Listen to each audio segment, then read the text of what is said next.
നമസ്കാരം. ഈ കൈകൾ ശുദ്ധമാണ്, മടിയിൽ കനമുള്ളവനെ വഴിയിൽ പേടിയുള്ളൂ. നമ്മുടെ മുഖ്യമന്ത്രിയുടെ തള്ളു വാചകങ്ങളാണിത്. കൈകൾ ശുദ്ധമാണോ, മടിയിൽ കനമുണ്ടോ എന്നൊക്കെ കേരളത്തിലെ ജനങ്ങൾക്ക് നന്നായി അറിയാം.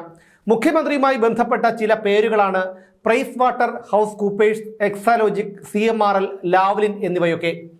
എന്തായാലും ഈ പേരുകളൊക്കെ ഇപ്പോൾ വീണ്ടും ഉയർന്നു വരികയാണ്. ശശിധരൻ കർത്തായുടെ ഉടമസ്ഥതയിലുള്ള കരിമണൽ കമ്പനിയായ CMRL ഉൾപ്പെട്ട പണമിടപാട് കേസിൽ വിദേശത്തെ ബാങ്ക് അക്കൗണ്ട് കേന്ദ്രീകരിച്ച് സീരിയസ് ഫ്രോഡ് ഇൻവെസ്റ്റിഗേഷൻ ഓഫീസ് അന്വേഷണം തുടങ്ങിയിരിക്കുകയാണ്.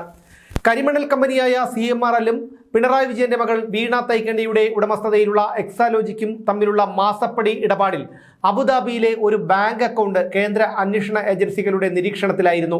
ഈ ബാങ്ക് അക്കൗണ്ടുകളിലേക്ക് 2 വിദേശ കമ്പനികൾ വൻ തുക നിക്ഷേപിച്ചതായി അന്വേഷണ ഏജൻസികൾ കണ്ടെത്തിയിരുന്നു. ഈ കണ്ടെത്തലിന്റെ അടിസ്ഥാനത്തിലാണ് ഇപ്പോൾ അന്വേഷണം തുടങ്ങിയിരിക്കുന്നത്. ഏതൊക്കെയാണ് ആ വിദേശ കമ്പനികൾ? രാജ്യാന്തര കൺസൾട്ടൻസി സ്ഥാപനമായ പ്രൈസ് വാട്ടർ ഹൗസ് കൂപ്പേഴ്സ് എന്ന PwCയും കനേഡിയൻ കമ്പനിയായ SNC ലാവ്ലിനും. ഈ കമ്പനികളുടെ അക്കൗണ്ടുകളിൽ നിന്നാണ് അബുദാബിയിലെ ബാങ്ക് അക്കൗണ്ടിലേക്ക് പണം എത്തിയിരിക്കുന്നത്. ഈ 2 കമ്പനികളും, അതായത് SNC ലാവ്ലിനും പ്രൈസ് വാട്ടർ ഹൗസ് കൂപ്പേഴ്സും പിണറായി വിജയനും തമ്മിലുള്ള ബന്ധം മുമ്പ് വിവാദമായതാണ് പലതവണ. ലാവ്ലിൻ കേസ് സുപ്രീം കോടതിയിൽ നിലനിൽക്കുകയുമാണ്. ആ കേസ് 40 തവണ മാറ്റിവെച്ചിട്ടുള്ളതുമാണ്. ഇതൊക്കെ എല്ലാവർക്കും അറിയാവുന്നതുമാണ്. എന്തായാലും ഈ കമ്പനികളുടെ അക്കൗണ്ടുകളിൽ നിന്ന് 2016 മുതൽ 2019 വരെയുള്ള കാലയളവിൽ പലതവണ പണം നിക്ഷേപിച്ചതായിട്ടാണ് SFIO കണ്ടെത്തിയിരിക്കുന്നത്. ദുബായിൽ രജിസ്റ്റർ ചെയ്തിരിക്കുന്ന വീണ തൈക്കണ്ടിയുടെ എക്സാലോജിക് കൺസൾട്ടൻസി മീഡിയ സിറ്റി എന്ന സ്ഥാപനത്തിന്റെ പേരിൽ അബുദാബി കൊമേഴ്സ്യൽ ബാങ്കിൽ അക്കൗണ്ടുണ്ട്.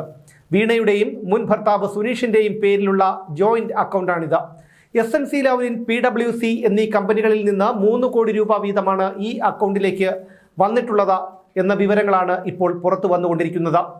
ഈ അക്കൗണ്ടുകളിലേക്ക് വന്ന കോടികൾ US ചില ബാങ്കുകളിലെ അക്കൗണ്ടുകളിലേക്ക് മാറ്റിയെന്നാണ് മാസപ്പടി കേസിൽ SFIO അന്വേഷണം ആവശ്യപ്പെട്ട ഷോൺ ജോർജ് ഇപ്പോൾ വെളിപ്പെടുത്തിയിരിക്കുന്നത്. EDയുടെ കൊച്ചി ഓഫീസിലേക്ക് 1 വർഷം മുൻപ് തന്നെ ഈ വിവരം കിട്ടിയിരുന്നു. വിദേശത്ത് നിന്നുള്ള പണം സ്വീകരിച്ചതിൽ ഫെമ ചട്ടലംഘനം ആരോപിക്കപ്പെടുന്ന കിഫ്ബി മസാല ബോണ്ട് കേസിന്റെ അന്വേഷണത്തിനിടയിലാണ് അബുദാബിയിലെ ബാങ്ക് അക്കൗണ്ടിനെ കുറിച്ചുള്ള രഹസ്യ വിവരം EDക്ക് ലഭിക്കുന്നത്. മസാല ബോണ്ട് കേസ് അന്വേഷണത്തിനെതിരെ മുൻമന്ത്രി തോമസ് ഐസക് ഹൈക്കോടതിയിൽ സമർപ്പിച്ച ഹർജിയിൽ കിഫ്ബിയുമായി നേരിട്ട് ബന്ധമില്ലാത്തവരുടെയും കുടുംബാംഗങ്ങളുടെയും സ്വത്തിനെക്കുറിച്ചും ബാങ്ക് അക്കൗണ്ടുകളെക്കുറിച്ചുമുള്ള അന്വേഷണം നടത്തുന്നത് സ്വകാര്യതയുടെ ലംഘനമാണെന്ന് വാദിച്ചിരുന്നു.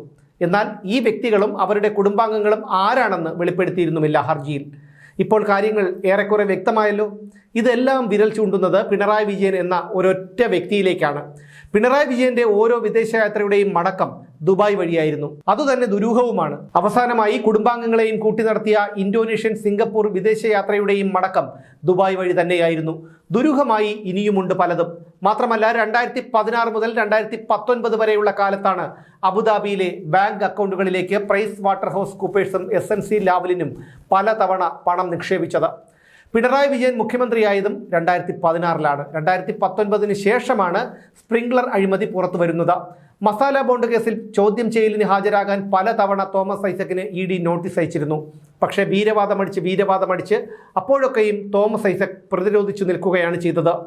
സ്വർണ്ണക്കടത്ത് കേസിൽ പ്രതി ചേർക്കപ്പെട്ട സ്വപ്ന സുരേഷുമായി ബന്ധപ്പെട്ട വിവാദം കത്തി നിൽക്കുന്ന സമയത്താണ് പ്രൈസ് വാട്ടർ ഹൗസ് കൂപ്പേഴ്സിൽ നിന്ന് വീണയുടെ അക്കൗണ്ടിലേക്ക് പണം എത്തിയിരിക്കുന്നത് എന്നതും ശ്രദ്ധേയമാണ്. എന്തുകൊണ്ടാണ് തോമസ് ഐസക് EDയുടെ ചോദ്യം ചെയ്യലിൽ നിന്ന് ഒഴിഞ്ഞു മാറുന്നത്? ആരുടെ കമ്പനിയുടേതാണ് അബുദാബിയിലെ ആ ബാങ്ക് അക്കൗണ്ട്?